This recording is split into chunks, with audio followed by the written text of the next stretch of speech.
बिस्मिल्लाहिर्रहमानिर्रहीम। अस्सलाम वालेकुम डियर स्टूडेंट्स। उम्मीद करता हूँ सब खैरियत से होंगे। स्टूडेंट्स, हमने लास्ट लेक्चर में जो टॉपिक पढ़ा था वो था हमारा इनपुट डिवाइसेस का। आज हम अगला टॉपिक करेंगे जो कि है सिस्टम यूनिट के बारे में। ठीक है, तो सिस्टम यूनिट में सबसे पहले तो हम इसके जो है नंबर ऑफ कंपोनेंट्स पढ़ेंगे।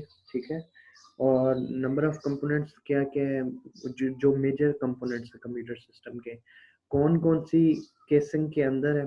ठीक है, केसेस इसकी केसिंग होती है ना, उस केसिंग के अंदर जो है सारे के सारे हमारे पास वो कंपोनेंट्स मौजूद होते हैं।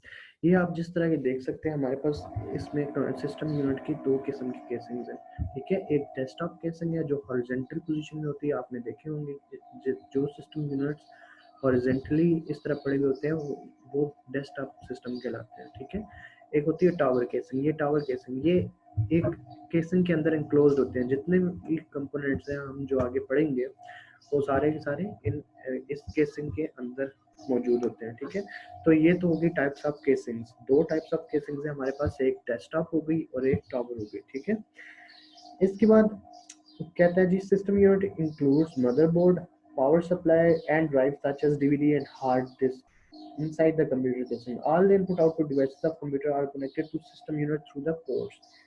जितने भी इनपुट या आउटपुट डिवाइसेस हैं वो तमाम की तमाम इस सिस्टम यूनिट से चाहे वो टावर में हो चाहे डेस्कटॉप में हो, इस सिस्टम यूनिट से कनेक्टेड होती है थ्रू वायर्स और बसेस। ठीक है, जो भी आप माउस कह लें, ठीक है, तो माउस की एक वायर होगी, वो वायर के थ्रू कनेक्टेड हो गए सिस्टम यूनिट के थ्रू। मॉनिटर है, मॉनिटर क्या है, एक हमारे पास डिवाइस है, वो भी हमारे आउटपुट डिवाइस है क्योंकि हम उससे इमेजेस लेते हैं, हम वो हमें प्रोवाइड कर रहा होता है, जो भी इमेजेस डिस्प्ले कर रहा होता है हम उसको देख रहे होते हैं। ठीक है, तो वो भी इससे कनेक्टेड होगा।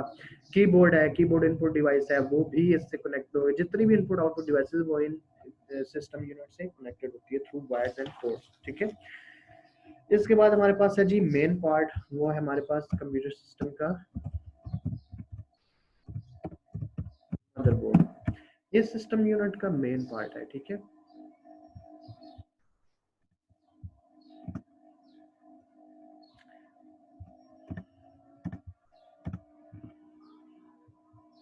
ये हमारे पास सिस्टम यूनिट का मेन पार्ट है जो मदरबोर्ड है।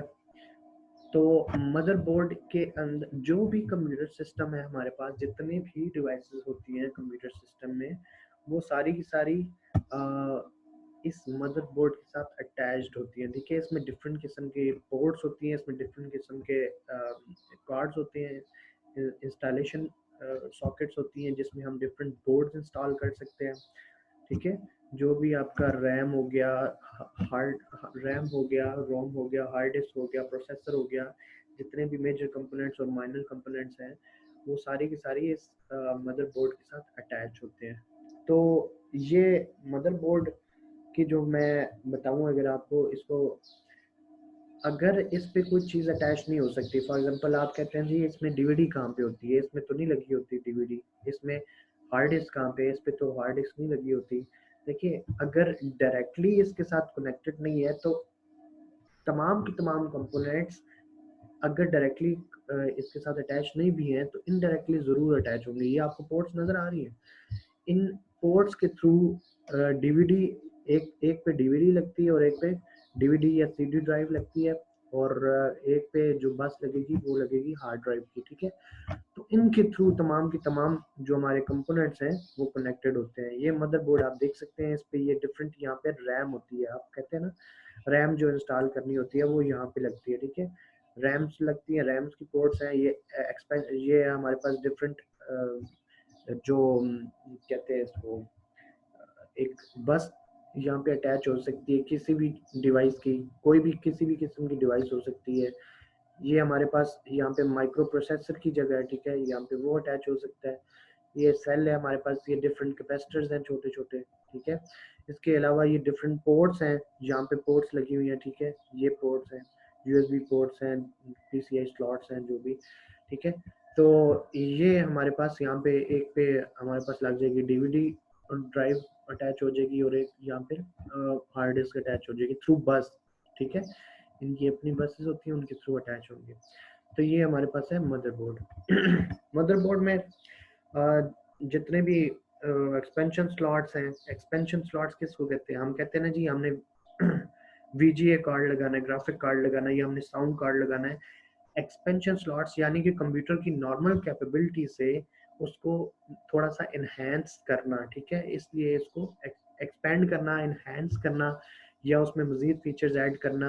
हमने अगर कंप्यूटर में मजीद फीचर्स ऐड करने हो तो उसके लिए हम एक्सपेंशन कार्ड्स यूज करते हैं, तो उसके लिए होती है एक्सपेंशन स्लॉट्स, ठीक है। तो एक्सपेंशन स्लॉट्स, ये एक्सपेंशन स्लॉट्स है हमारे पास, तो उसके थ्रू हम वहाँ पे कोई भी कार्ड लगा के इंस्टॉल करके हम कंप्यूटर की नॉर्मल कैपेबिलिटी से उसको मजीद बढ़ा देते हैं, थोड़ा एडवांस कर देते हैं, एक्सपेंड कर देते हैं, इसलिए उसको एक्सपेंशन स्लॉट्स कहा जाता है। इसके बाद हमारे पास इलेक्ट्रिक पाथवेज हैं। देखें आपको अगर नज़र आ रहा है तो देखें इसमें कोई भी वायर्स वगैरह नज़र नहीं आ रही होंगी आपको, ठीक है। ये जो भी आपका मदरबोर्ड है, ये इसके ऊपर आपको वायर्स नज़र नहीं आ रही, क्योंकि उन्होंने इसको बड़ा ही खूबसूरती से अगर वायर्स के थ्रू कनेक्ट करते तो सारे कंपोनेंट्स को, तो कम्प्लेक्स सिस्टम हो जाता है। वायर्स हैं यहाँ पे मौजूद हैं, लेकिन आपको क्यों नजर नहीं आ रही? क्योंकि इन्होंने प्रिंट करवाई हुई है। ये देखें, ये डिफरेंट आपको वाइट लाइंस नजर आ रही होंगी, ये डिफरेंट वाइट लाइंस नजर आ रही हैं। ये इलेक्ट्रिक पाथवेज है, ये इन्होंने प्रिंट करवाई हुई है यहाँ पे। ये स्पेशल किस्म का कार्डबोर्ड होता है, ठीक है। इस कार्डबोर्ड के ऊपर वो एक स्पेशल किस्म का सोल्यूशन लगा के, प्रिंट करवा के, इस पर एक सोल्यूशन लगा के इसको प्रिंट कर देते हैं इलेक्ट्रिक पाथवेज को, और वो यहाँ पे ये कंडक्टर्स प्रोवाइड करती हैं सारे कंपोनेंट्स को, ठीक है। तो कंडक्टर अगर होगी तो ऑब्वियसली इलेक्ट्रिसिटी पास होगी इन सारे कंपोनेंट्स में से। तो उन्होंने ये सारी की सारी जो पाथवेज है, इलेक्ट्रिक पाथवेज है, उनको प्रिंट करवाया होता है यहाँ पे, ठीक है। तो तमाम की तमाम जितने भी इनपुट आउटपुट डिवाइसेज हैं वो सारी की सारी इस मदरबोर्ड के साथ अटैच होंगी, ठीक है। इसके बाद हमारे पास है माइक्रो प्रोसेसर। माइक्रो प्रोसेसर, ये माइक्रो प्रोसेसर की सॉकेट बनी हुई है। माइक्रो प्रोसेसर देख लेते हैं जी। माइक्रो प्रोसेसर के हमारे पास, अब micro processor is the main chip on the motherboard, ठीक है। एक मेन चिप है मदरबोर्ड के ऊपर that controls all the activities of computer. जो कंप्यूटर की तमाम एक्टिविटीज है, बेसिकली ये छोटी सी चिप आपने देखी होगी कंप्यूटर के ऊपर, ठीक है। कंप्यूटर की केसिंग के बाहर भी इंटेल इनसाइड लिखा होता है, एक स्टिकर सा लगा होता है, आपने अक्सर देखा होगा। तो ये माइक्रो प्रोसेसर होता है, ठीक है। डिफरेंट कंपनीज हैं जो माइक्रो प्रोसेसर मैन्युफैक्चर करती हैं, ठीक है, जिनमें से इंटेल जो है वो सबसे फेमस माइक्रो प्रोसेसर बनाने वाली कंपनी है। इसके अलावा IBM है, इंटरनेशनल बिजनेस मशीन, IBM के प्रोसेसर्स भी होते हैं, ठीक है। तो ये माइक्रो प्रोसेसर जो है हमारे हमारे पास तमाम जो एक्टिविटीज है कंप्यूटर के अंदर उनको कंट्रोल करता है, ठीक है। ये it is also known as central processing unit. आपने अक्सर सुना होगा CPU। CPU किसको कहा जाता है? अभी जो मैं आपको पढ़ा रहा था सिस्टम यूनिट, वो बेसिकली सिस्टम यूनिट है, ठीक है। लेकिन हम कॉमन आम जबान में हम उसको कहते हैं जी, हम वो हमारा CPU है। एक मॉनिटर है, एक CPU है, एक कीबोर्ड है, माउस है, जो मेन पार्ट्स हम बच्चों को रटवाते हैं या याद करवाते हैं। हालांकि सिस्टम यूनिट या CPU वो सिस्टम यूनिट कहलाता है, और CPU जो होता है बेसिकली ये जो छोटी सी चिप होती है, माइक्रो प्रोसेसर होता है, इसको कहा जाता है CPU, सेंट्रल प्रोसेसिंग यूनिट। क्यों? क्योंकि तमाम की तमाम एक्टिविटीज ये CPU कंट्रोल कर रहा होता है। कंप्यूटर की जितनी भी एक्टिविटीज है, जितनी भी कैलकुलेशन है, जितनी भी प्रोसेसिंग है, किसने करनी होती है? इस छोटे से प्रोसेसर ने, छोटी सी चिप ने, जिसको कहा जाता है माइक्रो प्रोसेसर। ठीक हो गया। इसके बाद हमारे पास ALU है, अरिथमेटिक एंड लॉजिक यूनिट, ठीक है। ALU इसी का ब्लॉक डायग्राम का मैं यहाँ पे अगर आपको ब्लॉक डायग्राम दिखाऊं तो ये है कुछ कंप्यूटर की जो एक अगर मैं एक पिक्चर आपको देना चाहूँ कि किस तरह के कंपोनेंट्स आपस में किस तरह वो जुड़े हुए होते हैं, तो ये कंप्यूटर की एक ब्लॉक डायग्राम है, ठीक है। तो आप इसके जरिए इजीली अंडरस्टैंड कर सकते हैं कि किस तरह अटैच होते हैं। देखिए, इनपुट डिवाइसेस है, दरमियान में CPU है, इनपुट डिवाइसेस है, आउटपुट डिवाइसेस है, CPU के साथ अटैच होती हैं। ALU इसके अंदर, और कंट्रोल यूनिट है। सीपीयू ये सिस्टम यूनिट नहीं है, अगेन मैं आपको बता दूं सिस्टम यूनिट नहीं है। ये जो अभी छोटी सी चिप मैंने आपको दिखाई है ये सीपीयू है, ठीक है। तो इस सीपीयू के अंदर डिफरेंट पार्ट्स होते हैं, एएलयू और कंट्रोल यूनिट, ठीक है। वो इसके साथ अटैच होते हैं और फिर मेन मेमोरी भी इसके साथ अटैच होती है। ये मदरबोर्ड के ऊपर लगे होते हैं सारी के सारे कंपोनेंट्स, ठीक है। मदरबोर्ड के ऊपर आपस में जुड़े होते हैं, ठीक है, वहां पे आके जुड़ते हैं, मिलते हैं।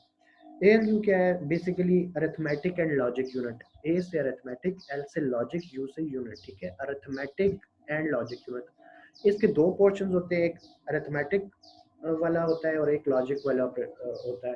अरिथमेटिक पोर्शंस, जो अरिथमेटिक पोर्शन है वो अरिथमेटिक ऑपरेशंस परफॉर्म करता है और जो लॉजिक वाला पोर्शन है वो लॉजिकल ऑपरेशंस परफॉर्म करता है। अरिथमेटिक आपने सुना होगा, अरिथमेटिक ऑपरेशंस में एडिशन, सब्ट्रैक्शन, मल्टीप्लिकेशन और डिवीजन आता है। कंप्यूटर को हम जो भी इस तरह के सवाल देते हैं तो वो ये वाला यूनिट, अरिथमेटिक यूनिट, उसको सॉल्व करके हमें देता है। अगर हम लॉजिकल उस पे परफॉर्म करेंगे ऑपरेशन, लॉजिकल में आ जाता है comparison of numbers, letters and special characters. तो ये कंपैरिजन के थ्रू हमें प्रोसेसिंग करके देता है, सॉल्व करके देता है कोई भी क्वेश्चन, ठीक है। यहाँ पे सॉल्व करके देता है थ्रू मैथमेटिकल अरिथमेटिक ऑपरेशंस।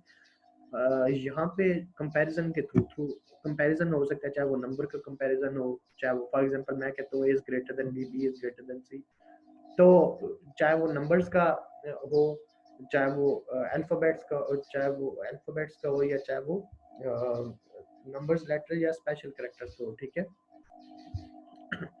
इसके बाद हमारे पास जितनी भी आउटपुट डिवाइसेस है और इनपुट डिवाइसेस है, इनके अलग अलग यूनिट्स होते हैं, इनपुट यूनिट और आउटपुट यूनिट, और फिर मेन मेमोरी आ जाती है। मेन मेमोरी आपको ये नहीं है कि मेन मेमोरी में हार्ड डिस्क वगैरह, डीवीडी ड्राइव, ये चीज़ें नहीं होती। मेन मेमोरी होता है, मेमोरी के टाइप्स आगे चल के पढ़ाऊंगा आपको। मेन मेमोरी कहते हैं रैम, रोम और कैशे को। रैम, रोम और जो कैशे होती है वो आपकी मेन मेमोरी कहलाती है। इसके बाद रजिस्टर्स आता है। सीपीयू के अंदर एक और छोटी सी चीज होती है जिसको कहते हैं रजिस्टर्स। ये भी बेसिकली मेमोरी होती है, ठीक है। ये मेमोरी जो होती है, ये स्मॉल एक मेमोरी होती है इनसाइड सीपीयू, ठीक है। सीपीयू के अंदर ही ये छोटी मेमोरी होती है और ये काम क्या करती है बेसिकली, काम करती है कि जो टेम्परेरी इंफॉर्मेशन होती है, जो एग्जीक्यूशन जब हो रही होती है, एग्जीक्यूशन किसे कहते हैं, जब भी कंप्यूटर में कोई चीज़ रन हो रही होती है, कंप्यूटर में कोई भी चीज़ रन हो रही होती है तो वो एक स्मॉल मेमोरी स्टोरेज है जिसको के रजिस्टर कहा जाता है। रजिस्टर के अंदर टेम्परेरीली स्टोर होती है। टेम्परेरीली स्टोर होने का मतलब है कि वो थोड़ी देर बाद वहाँ से डिलीट हो जाती है, यानी कि ऑटोमेटिकली वो मेमोरी डी एलोकेट हो जाती है। क्यों? क्योंकि एग्जीक्यूशन जब परफॉर्म हो गई तो उसने एग्जीक्यूशन के दरमियान में ही उसने काम देना है हमें, बाद में उसका कोई काम नहीं है। तो एग्जीक्यूशन जब ओवर हो गई तो वो मेमोरी भी डी एलोकेट हो जाएगी, ठीक है। इसके बाद हमारे पास कंट्रोल यूनिट आता है। कंट्रोल यूनिट बेसिकली खुद कोई चीज परफॉर्म नहीं कर रहा होता है, ठीक है, लेकिन ये other parts of the computers को, फॉर एग्जांपल एएलयू इसको सिग्नल भेजेगा, इसको सिग्नल भेजेगा, इसको सिग्नल भेजेगा। कंट्रोल यूनिट एक किस्म का डायरेक्टर होता है सीपीयू का, ठीक है। कंप्यूटर का डायरेक्टर सीपीयू का डायरेक्टर होता है, यानी कि ये सारी चीज़ों को हदायतें दे रहा होता है, इंस्ट्रक्शंस दे रहा होता है थ्रू सिग्नल्स, कंट्रोल सिग्नल्स के थ्रू दे रहा होता है कि जनाब आप ये काम करें, आप ये काम करें, आप ये काम करें, आप ये काम करें, ठीक है। हर किसी को डायरेक्शंस देना कंट्रोल यूनिट का काम है। तो स्टूडेंट्स आज हमने पढ़ा सिस्टम यूनिट के बारे में। अब आप इस पे अगर नोट आता है, एक कंप्लीट नोट लिख सकते हैं। सिस्टम यूनिट में कौन कौन सी मेन कंपोनेंट्स मैंने आपको बताए।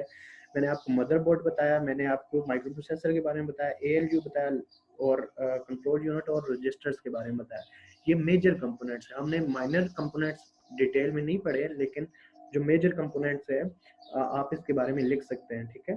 तो आज के लिए इतना ही। इंशाल्लाह नेक्स्ट लेक्चर में हम कंप्यूटर स्टोरेज डिवाइसेस के बारे में पढ़ेंगे, ठीक है। तो मिलते हैं अगले लेक्चर के साथ। अल्लाह हाफिज़।